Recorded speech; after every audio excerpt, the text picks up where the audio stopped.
Welcome to Build, Lead, Thrive, Voices of Androscoggin, a bi-monthly podcast that features in-depth conversations with the people shaping Androscoggin County. Each episode dives into personal stories, showcasing the leaders and entrepreneurs behind the region's economic and community vitality. I'm your host, Shanna Cox, President and CEO of the LA Metro Chamber. I'm joined by local talent, longtime friend, and our producer, Mark Turcott. Together, we explore how incredible people, the voices of Androscoggin, build, lead, and thrive while contributing to a better quality of life for all. Welcome back to Build, Lead, Thrive, Voices of Androscoggin. I'm so excited because I'm joined with not just Auburn City Manager, but really long time, not old. That's not the word that I was. Long time sounds nice. A long time colleague and friend of mine, Phil Crowell. So Phil is Auburn City Manager currently, and he moved to that role after starting serving as the Assistant City Manager in 2018.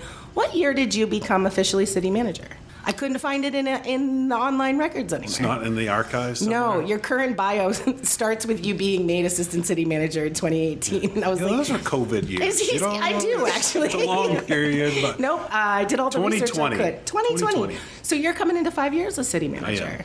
Yes. Yeah, thanks for your longevity in that role. As Thanks. A partner with you, I really appreciate it. Yes. That followed your retirement, which is insane to me, but you retired from the Auburn Police Department where you served for 25 years. I did. The last 12 as Chief of Police.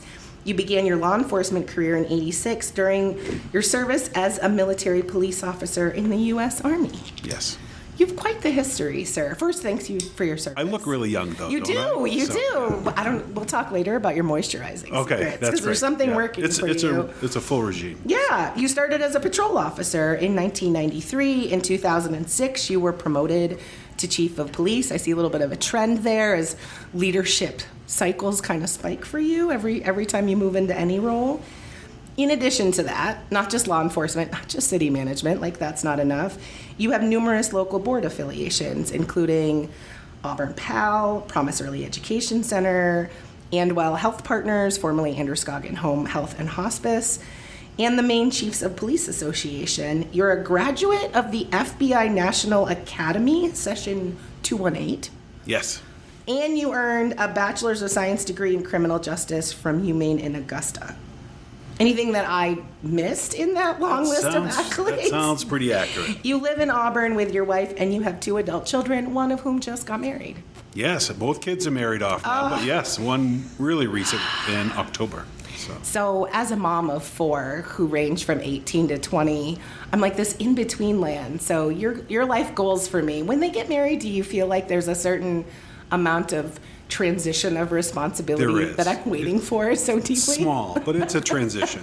So, you don't stop worrying. You still don't stop. Yeah, I think that's the thing that's terrifying as a parent to realize. Like, when your kids are in diapers, you're like, okay, 18 years. And then you start to realize by the time they're like 12, they're like, this isn't going to end at 18. Not how I care, not the things that happen in their life or the role that we have as parents. You're a parent. You know, Mark. I do. What's your secret for marrying them off and getting them out of the house? You know, it's a whole detailed long-term event, but I really leave it up to my wife. Okay. That's what I've done. So. That's a trend, too. Right. Yes. Well, that releases you and puts me in the hot seat, so that's great. I like it. I'm all for it. Thanks, Phil. That works out really well for you. It's been incredible to watch you in your career. Well, thanks. Yeah, I've just... And the same for you. I think that's just it. We've been crossing paths. Mucking around in this community, doing things we care about. Yeah, I think since my officer-friendly days. Yeah. Yeah. I mean, you're still friendly. Oh, I appreciate that. I do too. Yeah. It's greatly appreciated by me. Just we'll touch back on that. I pulled forward some what feels like really long time ago thinking. So we'll come back to that, because before we move into that, we have a little segment that we like to call Getting to Know You. Are you ready, Mark? I am. Our best singing voices. Getting to know you. Getting to know. That's all we've got. And we haven't worked up a jingle for this segment. I'd like to think that this is becoming the hallmark of what is one of the most exciting segments. Most of our feedback from these episodes has been complaints about our singing. Yeah. Really? So, yeah. I'm shocked. We just want, thank you. I thought that sounded really polished. You're getting there. Yeah. A couple, 20, 30 more episodes. It'll be all over. That's right. Somebody's going to pay to create a jingle for us. Like, It's really good, except. I think that's your ulterior motive. Yeah. Right? Yeah. Could be. Yeah. Sponsor the segment. Bring in a singer, please. Yeah. Getting to Know You is a segment where we ask our guests fun, personality-revealing questions to help listeners learn about and connect with our guests on a personal level. Before we get into the deeper questions, this is like the appetizer before the main course. So, Phil. Yes. What's your favorite way to spend a weekend in Androscoggin County? I do like staying local as best as I can. So, same. And it's not just because I hate long drives. Right, yeah. It's because it's awesome here. It's just nice, Yeah. right? And so my wife and I do like to explore, and we look for just fun, foodie type places and spend the afternoon and seek those out and then see what's around that area. That's my favorite, the kind of like stumble upon. I like any place that I can park my car, get out, and within 10 or 15 minutes of wandering around, I can ideally find an antique shop or some used. Give me yesteryear's gems and the ability to, I think it's really finding something. It's the finding part. Right. Like, I don't want to walk into your perfectly sparsely merchandised current. No, I want to rummage. Mm-hmm. I want to rummage and find a deal, something that no one else has. That's Right. So that coupled with anything tasty. Yes. If you can put it in the pastry category, then double points, but anything tasty. Yeah, there's a bakery nearby. I like to check that out. Right? So. I'm a huge bakery fan. And we have great bakeries here. I recently explored a community in southern Maine that I won't put on the hot seat, but went to one of their local bakeries and was like, oh, this is going to be as good as the Italian bakery. And it was not. It was not. And I was like, I'm going home. Bring me back to my hometown bakeries. Thanks so much. I might have been at Italian bakery today. Yeah, So, see? yes. I mean, Italian bakery, Grant's Bakery, Nutty Netties. Like, we have so many great homemade things that, it just doesn't compete. This one I'm excited to learn. What is a surprising skill or talent that you have outside of work? Boy, I don't know if I have a lot of skills. I got a hole-in-one once in golf. Really? That's my Mini claim golf to fame. or real It golf? was real golf. It was in Turner. It was at the Highlands. That counts. Mansell Taylor. I don't know if you remember. Mansell Taylor owned New Fab. So I was with him and a few others, and I actually got a hole-in-one. Wow. So it's not really a skill. It was more I wasn't. A little bit of luck? I didn't even know I got it until I was looking for my ball, and it was in Did the you cup. start in the woods and then you were like, what? It made it into the cup. I always seem to overshoot, so I was kind of behind the green looking for it, and someone let me know my ball was in the cup. Well, inside, because we hold an annual golf tournament. It raises funds for scholarships for adults and high school seniors in Androscoggin County. We've been doing it for 25 years. Auburn always puts a team in. I love playing in it. Occasionally, the Auburn team is one of the teams we have to go looking for around the Absolutely. end of the... So We're really there for fun. That's what we're there. We love that, and that's what you should be there for. But so you didn't get your hole of one during one of our tournaments, huh? Not during one of the tournaments. No car was won, no car cash was won. prize. Right. You did have a witness, though. I had 3 witnesses. That matters. So, That matters. We'll chalk that up as a surprising skill. For folks who are listening, you can't see it, but how tall are you, Phil? 6'5". Yeah. Ish. So, I mean, I feel like you could swing, like the centrifugal force, the length of your there's no reach. consistency to what I do, but I can hit it some distance. Distance is fine. It's right, accuracy. That's right, it. right. Well, we'll count it anyway. Who's been your biggest professional influence? Yeah, and you need to take a minute because you have quite the professional history that we just covered. Yeah. What's your biggest professional influence? I think that it's probably been a culmination of numerous individuals over the years. Most recent, Peter Creighton was our previous city manager, and I really hesitated about moving from the police work to city manager. I had done a stint at that, kind of filling in back in, I think it was 2011. Was it interim? Yeah, well, I was I was still chief, but I was just filling in until they could fill the vacancy. And I was like, I don't know if that's really where I want to be at. And then I met Peter, and he was incredible. He is incredible. Yeah, what a great job he did for Auburn when he came in, and so I think the most recent, like I said, culmination of a lot of great individuals over the years. Most recently, certainly spending a couple of years with Peter in that role, and he has just a great demeanor and approach to city government. Super measured. Absolutely. And thoughtful. Yes. I had the good fortune. I mean, I've lived here for 18 years, and so I got to see both Peter and then Ed Barrett, his counterpart in Lewiston, do their job well in so many ways for a better part of a decade. But when I came to the chamber, they were both ex officio board members for us, and I got the opportunity to come into this role and find my way in this role under their leadership before they both retired pretty much at the same time. And they're just great men. I think Peter was on your selection committee. Yeah. He was. Right. And I like to think that turned out well. Yeah, I think so. 5 years later, I think that's right. I think it's going well. I'm enjoying it. They haven't kicked me out yet, so I think I'm okay. As we dive into our main course, bear with me as I pull forward a quote that I was excited to find of yours, a slightly younger you, but I don't think a much younger, but a slightly younger. So the first time that you and I met, just to take it back kind of fully, I was a Head Start parent, single mom of 3 kids. I served on our Head Start Policy Council, and because of that, also the board of directors. Head Start at the time now goes by Promise Early Education Center, which is the Head Start program for Androscoggin County. I come from a family of first responders.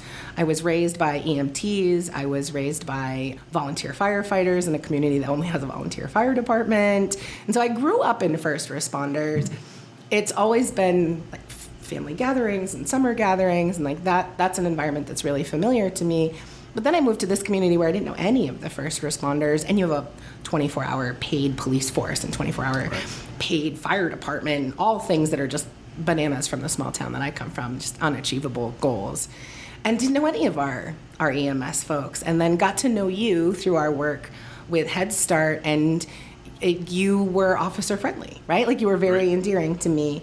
And I thought you offered such a refreshing perspective from law enforcement that I hadn't really heard articulated before when you spoke about the importance of early interventions to individual and community level outcomes.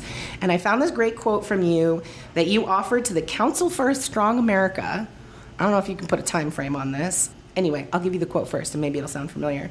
You said if they had had the opportunity to participate in high quality early learning programs such as Head Start, pre-K, and childcare, they might have had a better chance to succeed, not only in school, but in life beyond school, and not turn to crime as their only viable option. Research has proven what law enforcement knows from our own experiences. High-quality early learning programs help kids, especially those who are at risk, get started on the right path in life. It also saves money and helps keep our communities safer in the long term. Maine's youngest children deserve everyone's support, and you are proud to advocate for them, along with your fellow law enforcement leaders who are members of Fight Crime, Invest in Kids. I've often called on that wisdom. I've often taken the intent from those words and our experiences, and other times that I've heard you testify to the same in various ways in the state, as I make sense of for myself and try to explain to others and help them make sense of why investing in early childhood education and experience is important to our businesses and to our communities, which is a case I find myself making often in this role. Roughly when was that, do you think? Right? Like 2018, 2019 maybe? That was probably a lot earlier than that. Really? So yeah, I think I've started doing work with Fight Crime, Invest in Kids actually in 2007. Oh wow! So you'd been doing it for a while when you educated me about it. So yeah, I'm not sure when that quote came, but yeah, certainly since then is when I first learned about this organization, and Maine Chiefs is very much involved in that. Yeah. You dig into the data and you start looking at what these outcomes that have been so successful in a lot of communities that they've made those early investments. Yeah. And you can't walk away from that without saying we need to do something. And because this is really making differences here in our community. Yeah. So then here's my question. Sure. For Auburn, what does this philosophy look like in action today? Yeah. Because I know you're doing it. Yeah, I think that's it. I think we promote it. I mean, not me. I think the Auburn School Department has done a great job promoting this over the years. They've actually made a lot of investments for early childhood education, but then we're taking it to a community level.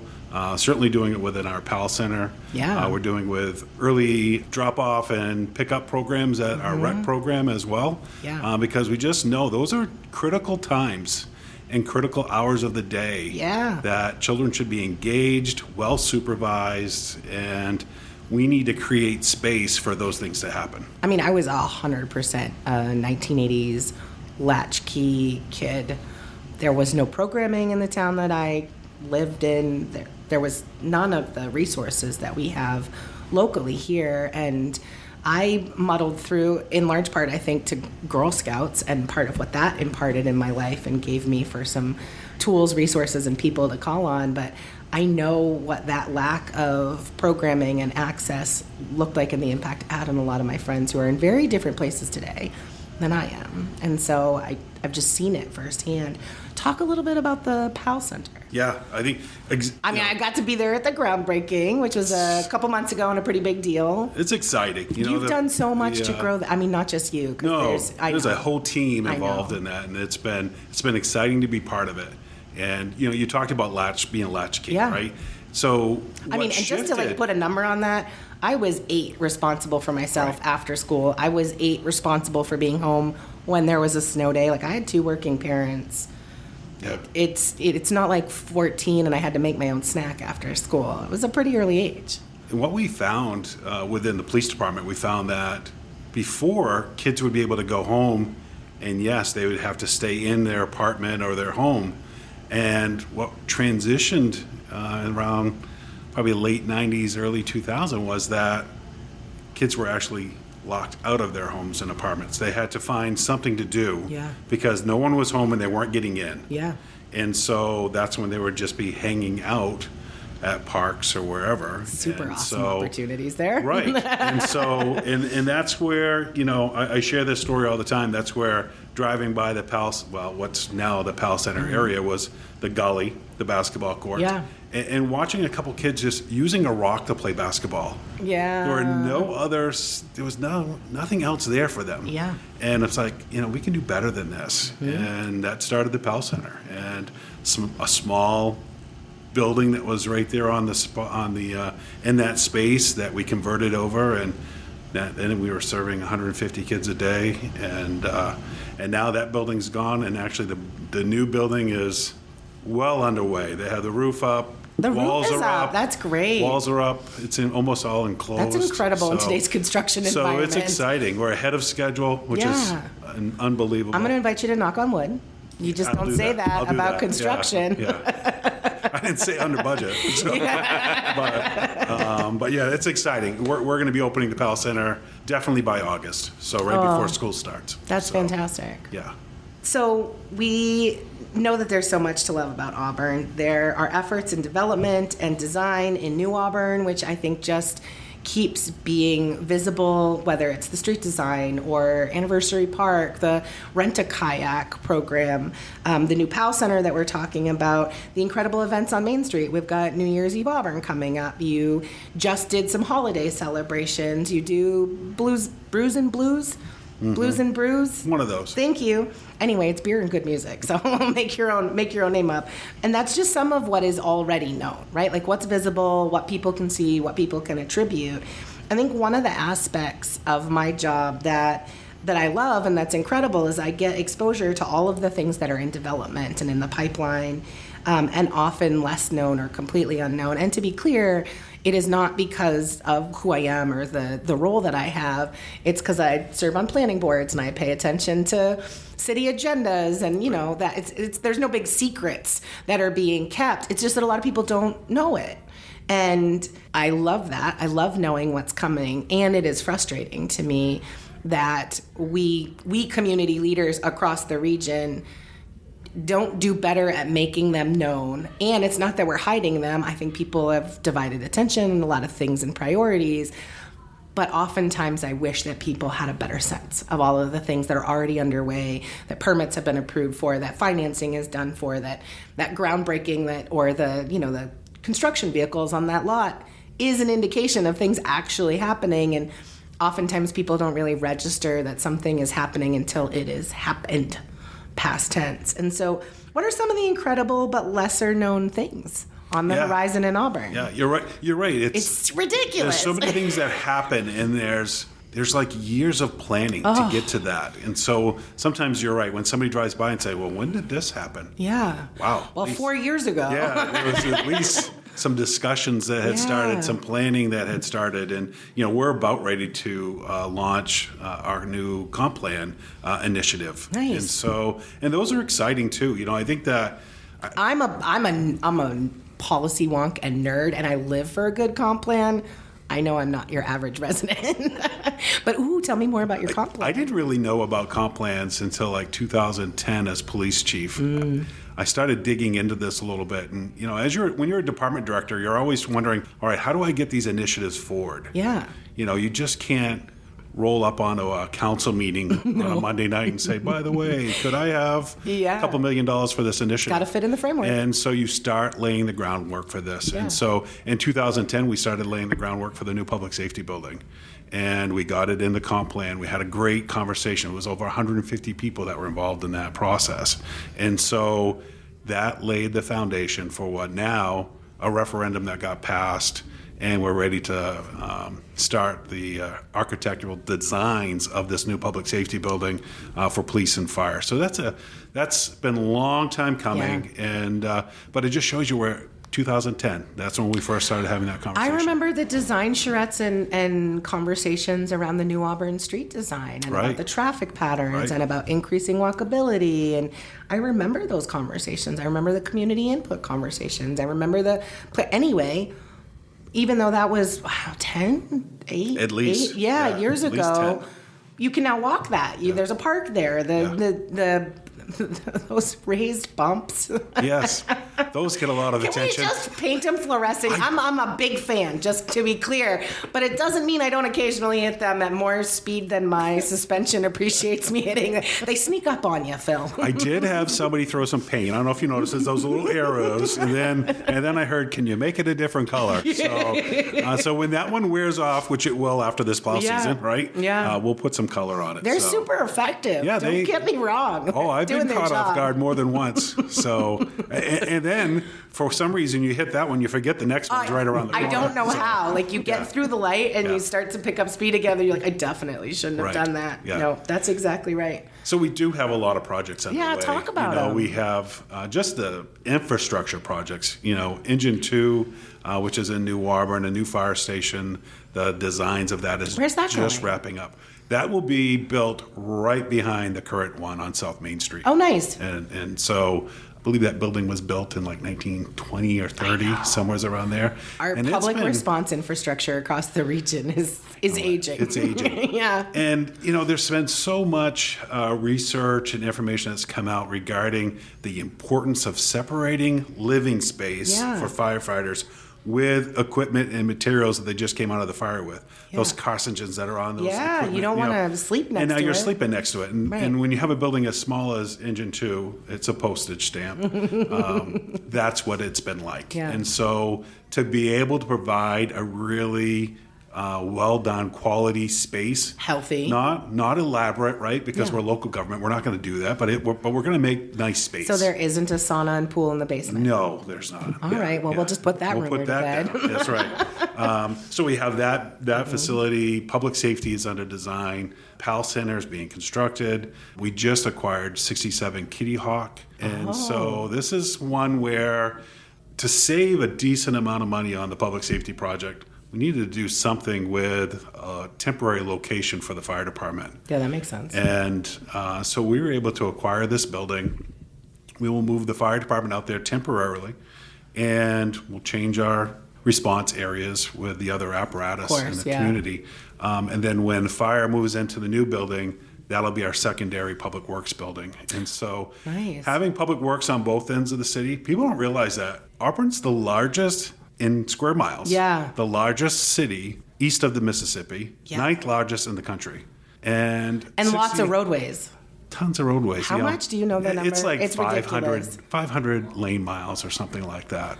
So It's bananas. I'm probably off on that a little bit. 400. Someone at Public Works is going to be like, it's 1,200. Right. Yeah, I probably said it wrong. It's an astronomical amount. That's the technical term. Yeah, it's a lot. It's a lot of roads, and so and a lot of coverage. And so having Public Works location, so we can have equipment that can operate out of the southern end of the city as well as the northern end of the city, just as good efficiency. Folks can forget very easily how far Auburn goes, particularly if you are coming from Lewiston and then you go through Auburn and decide to continue past the interstate and just take that road straight through till you get to Gray.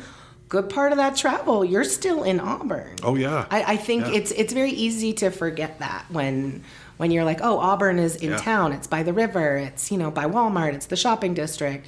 It is so much. You have so much agricultural land within your municipal boundaries, and that's amazing. Yeah. Little story: when I first came on the police department, you're the new person, you get South Auburn. Auburn, South Auburn, that's just they're not going to give you the active. That's right. They throw you the keys and off you go. Don't get lost. Listen to your radio. Watch out for the cows. Right. And so it's night shift, of course, because that's where you go when you're new as well. So I'm driving down Pownell Road. I'm going, and next thing you know, I'm like, boy, I think I've gone a little bit too far.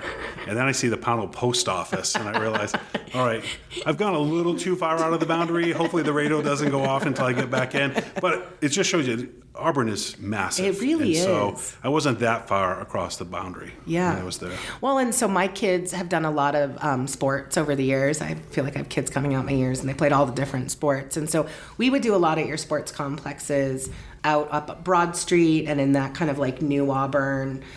And if you go out that way, it goes. It does. And goes and goes. We went and visited. We did prom photos in advance of if that's a rite of passage you haven't had yet, listeners, be excited for that. It's the most awkward experience ever. Group of teenagers that don't really know each other because they're all just randomly matched up with dates, and you're at someone else's house checking curls and shoes.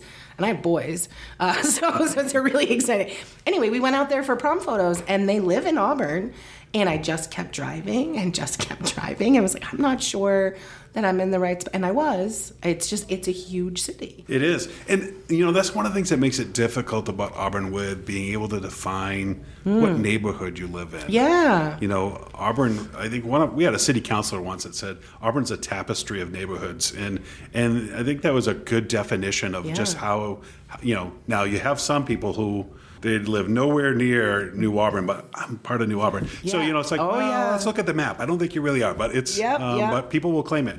And so, but just trying to define neighborhoods so you have that sense of belonging, right? And I think that's the thing that we work at. We try to do that. I think you do that well. We're having conversations now about can we be more engaged with neighborhood groups so that they have that ownership, they have that voice as, okay, why is this intersection changing? Why is this stop sign going up? Whatever it might be. Is there a way that we can communicate? Because we talked earlier about engagement, right? And so how did this plan just come about? Well, if we can be more engaged and we can kind of be on the boots, on the ground rather. I think that's a challenge for municipalities, every municipality, because we serve 16 communities across Androscoggin County here at the Chamber. I live in one community, I'm active in a number of communities, and at work I'm engaged with all the communities. And the reality is that when you're charged with engaging people, I'm charged with engaging people. I need to engage the business community, I need to engage municipal leaders in each of those counties. When that's something that you are tasked with and you're trying to do equitably and thoughtfully, I think oftentimes community members can come back and say, oh, you pay more attention to the downtown, or you pay more attention to this neighborhood or that neighborhood. And the reality is your engagement efforts need to be matched by grassroots organic efforts from the neighborhood. And in my prior role, I owned my own consulting business, and I worked with a neighborhood group in Auburn who was really active and got a lot of engagement by the city. And the reality is like that happened for that group and that neighborhood because of the actions that group was taking, not because the city favored that neighborhood or that group. But then there's these other pockets of community that don't have a sense of belonging or don't have a history to create those relationships. And I think it can create the perception that there's like inequitable or favored treatment. And the reality is, and I say this with love and tenderness to all of the communities, all of them, not just Androscoggin County, but if you feel like your neighborhood isn't getting the attention it deserves, do something about it. Organize your neighborhood, have a block party, meet your neighbors, and engage from that place of being in some collective space. Because for those of us who are trying to connect with communities by geography or population or interest or industry, if there's nothing there that's organized, it makes it really challenging on our part. And absolutely, yeah. I remember my years trying to create neighborhood watch groups at the police department, and we'd start a few here and there, and when the problem went away, then the attendees went away. Except for New Auburn. New Auburn nails it every single time. They are engaged. What they do around Halloween, my kids went to the Boys and Girls Club for a number of years, and that was a big piece of me being able to, make advancements in my career. Just people don't realize how important it is for working parents to really strengthen their self-sufficiency, being dependent on aftercare and vacation care. And so big fan of New Auburn from those days. And New Auburn's Neighborhood Association has been killing it for a long time. They do a great job. Yeah, they do. And because they come to the table saying, we want to do this. They have a vision. They have an ask. Because guess what? We want to be able to do those types of things. Yeah. And so we'll put the resources, we'll put the staff, we'll put whatever we need to, and we'll come alongside. Yeah. And that's what's key. It's coming alongside. You start some of these programs up. You might be the front face of this, and then the goal is you back away and you let the neighborhood take this over. Yeah. And so they are engaged. They know what's happening. They get regular updates because we have staff that rotate into the neighborhood watch groups. They go into the United New Auburn Association. Yeah. They're speaking at those events. So they're very well aware. Yeah. So. And they aren't afraid to ask for what they want. They have a vision for what they want their neighborhood to look like. And I mean, they came out in force and really informed a lot of what we are seeing in the development in New Auburn today was things that people from that neighborhood were saying, we want it to be walkable. You've had like a barbershop turnover, and then you've had a new barbershop that's like young person owned, and it's been there for years now. Like that you've got 2 diners. I'm a big fan of both, right in that neighborhood. And I think the longevity of those businesses in that neighborhood is because of their connection to the neighborhood, which creates the support in turn for the businesses. And that's what I'm striving to see in all the places that we work in. But what's nice to see is the master plan for New Auburn, Auburn master plan. Their fingerprints, the neighborhood's fingerprints are all over it. And you can, because you go to these events and you hear people talk, I've seen that in the plan. I asked for that bench. That table's there because, that's right. Well, and that kind of ownership is what keeps that table clear, what makes sure there's not graffiti on that signage. Like that ownership within a neighborhood really does have impact. And as somebody who, I serve on my local planning board, when there's citizens that are engaged in saying, this is our vision, this is what we want the comp plan to look like, this is what we want that neighborhood plan to look like, when they're advocating for that in that process, and it becomes the plan and it's getting worked from by the city, it's not done, right? Those same citizens can either come or not back and say, how are you allocating funding this year? What part of the plan's being implemented this year? And that kind of consistent drumbeat of, great, what's next? Great, what's next? How can we partner? What's next? Is what makes the implementation happen. And I've seen that all over. And so I love seeing that. I think it makes such a difference in how you feel growing up there, raising your family there, owning your business there. I think it's so vital. Yeah, it's essential for community members to leverage their relationship with their elected officials. Yeah. They're the policymakers. They will champion. Lake Grove Park is probably a great example of this. You had counselors that said, yes, let's make an impact at Lake Grove Park. And in doing that, we probably have several hundred people a day that are visiting Lake Grove Park. They love it. They do. They're huge fans of it. Yeah.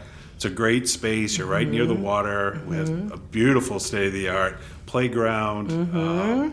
We have kayaks, canoes, anything you want to take out and go into the water, it's right there in the outlet. See, that's incredible. So. Yeah, it is a really good blueprint for what it can look like to partner, to see the vision of your community realized, which I think's amazing. So that brings me to a theme. So we're I think like 6 or 7 episodes in, and organically in each of those episodes with people we have talked to in media and in arts and culture, in business, in community, there's something that comes up organically in each of the conversations. So this one you can blame on me. It's inorganic. I prompted this conversation today. But there is this thing that keeps coming up that I'd like to hear kind of your thoughts on. People keep lifting up that the perception of both Auburn and Lewiston by people born and raised here tend to lean more negatively than those who choose to live here. That people who have come to this region and made it their home tend to see the opportunity and the potential and what's already been realized of that potential a little more readily, shall we say, than our generationally born neighbors. How does perception impact your work and goals as city manager, and what do you think can be done to shift that perception? Yeah, I think, it's interesting how, I think in some ways you're correct. I can see those who choose to come to this region, they're excited about what they see because it's new for them, or maybe they're coming from an area where that didn't exist, or it just feels closer and less. Depending on where they're coming from, it could be something that would be a challenge to be able to go and visit that space. Yeah. But I do feel, having been born and raised. Push it back, so Phil. I do feel like there are a lot who just take a lot of value in their community. And, being with the city for over 30 years, I get to interact with a lot of residents over those years. And they take a lot of pride in their community. And but they may not be the same people that you necessarily hear on social media or maybe attending certain events, and so. But I do think it's a mix. Yeah. So I'll push back a little bit. I think it's a mix. Well, I mean, I think there's a nuance in there that's actually really valuable for you to lift up, which is, I think there are plenty of people who are born and raised in our two communities who do love. It's not like everybody who was born here hates it, and only new people like it. Right. But I do feel like overwhelmingly when there are consistent kind of negative Nancys or Neds out there, they come from the homegrown population. Like, it's very rare to hear people sharing negative perceptions who are new to the area within the last 10 years, for example, which is long enough to have seen some ebbs and flows and hard times locally, right? So, it's not, thank you, because it's not that people who were born here don't also love here, right?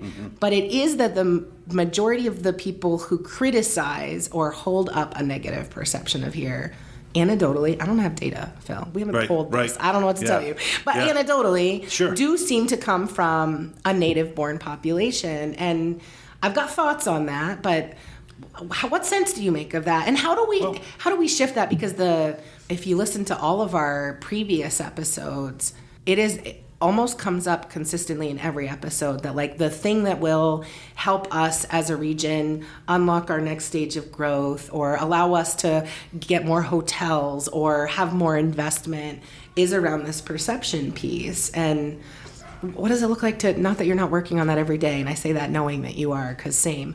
But what does that look like? What sense do you make of it? Yeah, I think we have to be really purposeful in how we approach initiatives. You're a change agent. We've seen that. I think the chamber has certainly been a great example of that. And I try to do the same thing within the city of Auburn. Yeah. But we do it in a way that we're purposeful on how we go about it. And because not everybody likes change. No. And so now how do you... No, they don't. How do you bring them along so that they see value in what's happening and they're willing to understand that there's a need for this change in a lot of ways, and how can they get that buy-in? And because how can they be part of it or feel like they're leading it? Yes, so that, or that it's not going to strip away everything they've known and loved and their identity, because there's a piece of identity wrapped up in there. Yeah. Well, I mean, just building we have a beautiful new high school. Oh, your auditorium. It's gorgeous. Oh. Yeah. Oh. Yeah. People who have not seen that new high school need to go see it. It's incredible. Inappropriate times. Yes. I don't want people just showing up at high school, right? Not at 10 a.m. on a Tuesday during school. Gotcha. But even the high school, because you have someone who was like, I went to high school there. Oh, yeah. I don't want to see that change. Yeah. It needed to change. You did let me just say, I've been a fellow and student of leadership and collaborative leadership models for a really long time. And something that I would hold up as a case example to my peers that endeavor in that area of knowledge, you guys did a transition and closure around Edward Little, like case book example of a beautiful, thoughtfully planned transition. Right. You really nailed it. Yeah. They did a great job. The team that was part of that, where you allowed people to say goodbye. You come back in and say goodbye. That's right. That's not small. That is a really important for people to embrace change. They need closure. That's right. And I think oftentimes that step gets missed of acknowledging what you're leaving behind and what does that mean and how do you manage to bring forward the pieces of that are important to you that allows you to change, to grow, and it gets skipped a lot, and it really sets a lot of initiatives back, and you guys nailed that. You did it so perfectly. Yeah, it was great. Having graduated from EL as well, being part of that. And, what year? I am really young. I graduated in 86. I am young. You're a baby. But those are, it's being purposeful, right? And it's ensuring that you are taking the time to listen to what other concerns are before you just steamroll something out and say, but we know better, right? We're the government. We're here to help, and so people love hearing they love that. Love that. But it's about coming alongside and saying, look, this is, I talked to my team. I have an incredible team. I don't think I said that yet. You really do. And so you did, but you're welcome to say it as many times as you need to, because you really do. It's an incredible team. Yeah. And really, it's encouraging them to say, look, let's make sure we've done everything before we just steamroll something out. I think, because I know that you give people credit for this. I know you recognize and acknowledge this, but for listeners who might not fully appreciate, it takes your team's ability to recognize what those steps are, to pay attention to them in the first place, because I've seen lots of people who don't think they're steamrolling. Right? We gave a 60-day notice. We put it in the paper. We let you know what we're going to do. We've given you plenty of opportunity in advance. They don't know what those steps are to embrace them, and that is where you guys excel. Just to really name that. It is more complex than people don't think about it. It's very easy to say, we met the letter of the law. Check those boxes. And we did our posting in the paper, right? Yeah. We were talking about an initiative that the council is working on right now for a property tax assistance program for seniors. And so staff has really been working through this, wrestling with it. How do we make sure we deliver this in a way that it's something that people can achieve, right? We don't want to just put a program out there that no one's going to be able to qualify, whatever it might be. And so we really worked through it today just to talk about, when could somebody actually apply? What do they have to bring in for that? What does that look like for them? And doing it in a way that where we make sure that we are capitalizing on this initiative. Council's the policymakers. We need to go and deliver it. And so just working through that. But that's just one example of let's make sure we do it well and not just throw it out there. I appreciate that. And I will echo again, knowing what doing it well looks like is the distinguishing factor, because I think there's a lot more to that than people recognize. And I appreciate the care you and your team put into that. I get to work with amazing professionals in the city of Auburn who I'm grateful for, Liz and Jen and Jay and Glenn and so many others. I really appreciate. You recently worked with the fire chief quite a bit. I love him. He was Bob is super. I know I should call him Chief Chase if I was to, Bob. Yes. It's Bob. Right. And I know I spoke out to you during some of that process, but his integrity and his approach to leadership, I got a really intimate view of that during some of the planning work. And I have spent years working with high-level professionals, C-suite professionals, department heads across the state in a whole bunch of different areas. And people are people, regardless of title, first and foremost. But some people do get wrapped up in titles. And there is, I think, just Bob really displayed to me the culture of leadership that Auburn embraces. And you don't get people like that treating other people that way in the best ways possible if it's not a belief system that's valued by everybody. Absolutely. And so I reached out to him first to say thank you, and then I immediately called you and said, you better know you have an amazing person, and that I think he's incredible.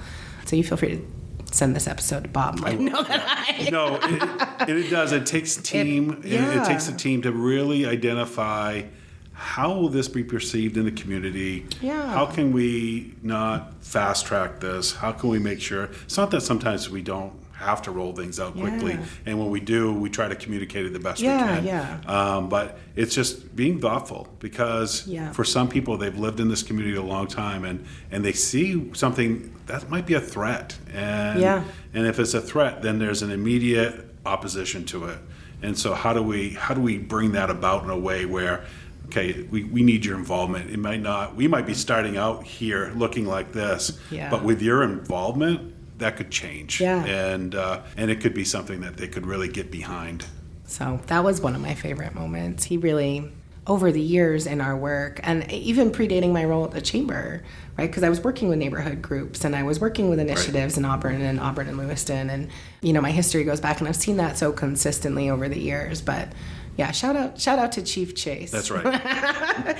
Shout out to him, because I appreciate him a ton. Our closing segment is Looking Back, Leading Forward, a reflective closing where we invite our guests to share advice or insights they would give to their younger self or to those with big ambitions in business or community leadership. My question for you, as we take our listeners out today, what's one lesson or piece of wisdom that you would share with someone aiming to make an impact? You've had significant impact. Well, I appreciate that. And you're not done. You're not done. I really have been blessed to be with the city for over 30 years, and just being able to be at the table when certain things are occurring.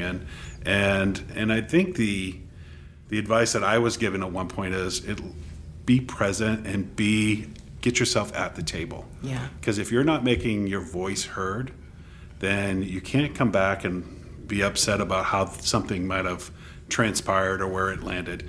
And so I've tried to do that. I think a good example is a vacancy at the city manager level, 2011. I said, sure, I'll help out. I'll do that. I can step in and try to do what I can, right? Okay. And I did the same. I was a detective, and a vacancy came up for deputy chief, and I was like, well, I'm bypassing like 2 positions. That's not something you should do. But I applied anyway, because I thought process would be beneficial for me. Yeah. Right. Let me go through this process. Yeah, you'll learn. And then when it's your turn, you'll be ready. Right. Let me know what they want to see. How'd that work out for you, Phil? Let me let them know that I'm interested. And then I ended up getting the position. Weird. And so, so it's being willing to, even though you might have fear, you might have some anxiety or risk-taking in doubt. This advice. Yeah, just step into it and be vulnerable. Step in and see where it goes. And I've been able to do that. And I've been able to do it because I have great people around me. Yeah. I don't say this enough, but my wife is a tremendous supporter. You don't say that enough. Go ahead and say it again. So she's amazing and has a ton of wisdom. And she's been a great coach with me along my career, and I couldn't ask for anything better. But I think that for that person that's looking for that, how do I get engaged? How do I get involved? How do I demonstrate leadership?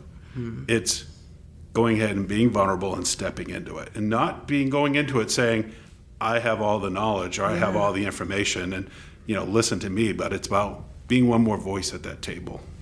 You've done such a great job over the years, even just in my peer relationship with you, at articulating leadership as you just did. And I think, I just had a conversation with a colleague recently on this topic, but I don't think we talk about leadership enough. Right. You do an incredible job talking about leadership. You've supported others learning about leadership. You did LeaderCast forever, and actively embrace leadership as a topic, as a goal, as a learning endeavor. I think I talk to a lot of folks who just believe leadership is either something you're born with, like, oh, you're a born leader, or leadership is something that you end up with, right? That it's not a goal, that you don't work at it, that it doesn't come from your actions, but instead comes from like XYZ steps that leads to, a specific thing. And you've always done such a great job recognizing leaders of all stripes and types that aren't necessarily attached to their title or their kind of I would say like gifted leadership, because there's certain titles that like, if you end up in that role, you end up with that job, then you are by definition a leader, right? Right. City manager might be one, chief might be one, but the reality is, and I witnessed this, I think you ended up in those roles because you were leading. You didn't become a leader because you got the role, right? Like I just think it, and you articulate it in such a way that advice is really important advice, and I wish it was shared more often out there in the world in general, whether it's in places of faith or in communities or around kitchen tables, not just at work. It's not, leadership for me has never been a work conversation. Leadership is not about a career choice. Sometimes it can show up that way, but there are incredible leaders who are leading outside of their career, and then they go to work and, you know, they're an assistant level, whatever, and they don't think of themselves as a leader at work, and others might not either, and it doesn't matter because that's not how or where they lead. Leading is an action, right? And that's right. Yeah. You've always done such an incredible job putting voice to that. I appreciate that. No, and I just, like I said, I've just been given some great opportunities too. And just, you know, one thing that I do with my directors now, I've encouraged every one of them to be not just in their professional affiliations to be a leader, to get on boards, do those things, but also get engaged in the community as well. Yeah. Serve on United Way, serve in other areas that, you know, they may not necessarily see as an opportunity for them, but go out and do it, because that's a good representation of our community, and it brings, I get more out of being on the boards that you listed earlier. Yeah. I've taken back so many great things from being on those boards, and so, and I've not just the knowledge that I've learned in them, but the relationships that have been developed by being on these boards with individuals that I probably would never have crossed paths. No, you with. almost certainly you would never, right? So for young leaders, and we've seen this. I mean, I think the Chamber does a great job of nurturing young leaders. Thank you. So, we work hard at it. Seeing them engaged and involved and being part of that, and being able to go to the Finest Under 40. And so wasn't that incredible? Seeing a lot of that happen. There were 3 babies under 6 in that room. And for me, huge win. Absolutely. If we can have rising professionals and rising leaders who are younger feel like they can bring their family, that their family should come because they're proud, and that it is a place that invites and it is inclusive for children, we're not going to engage our rising leaders and younger professionals if we're not doing that. That's right. Right? Like if it is I have to find childcare to be engaged instead of I can be engaged exactly as I am at this stage in my life, we, the Chamber, we businesses, we community are the ones who lose out on amazing people. And so, yeah, that was a secret win for me that night as I looked around that room, and what I loved is that more often than not, it was babies on the dad, because mom was being recognized. Yes, I loved it. Yes. It was one of my favorite things that night. It got me all squealy on the inside. That was a great night. Wasn't it? Wasn't it? Congratulations to your winner. Yes, Kelsey. Yeah, she's a rock star. She is a rock star. Yeah. There's a perfect example, right? Kelsey's engaged in her municipal affiliation that has to do with, she's our finance director, folks. She's Kelsey Earl. And so Kelsey started with us, I think, in the clerk's office. Yeah, when she was like 10, apparently. Yeah, and then went to the city manager's office as an executive assistant in the finance department, and now finance director. But she's also on United Way. Yeah.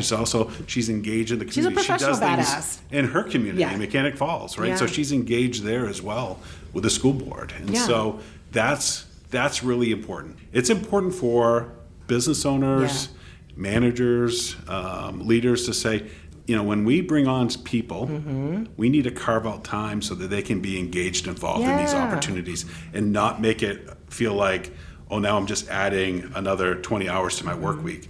No, let's carve out that time within their work week to be able to do and represent. Yeah. I feel like just a moment ago you said you've been lucky and given a lot of opportunities. And while that may be true, you have found ways to give those opportunities to others since you've been in all the roles that you've been in, and that impact has a ripple effect that people are going to talk about 40 years from now remembering you, frankly. Wow.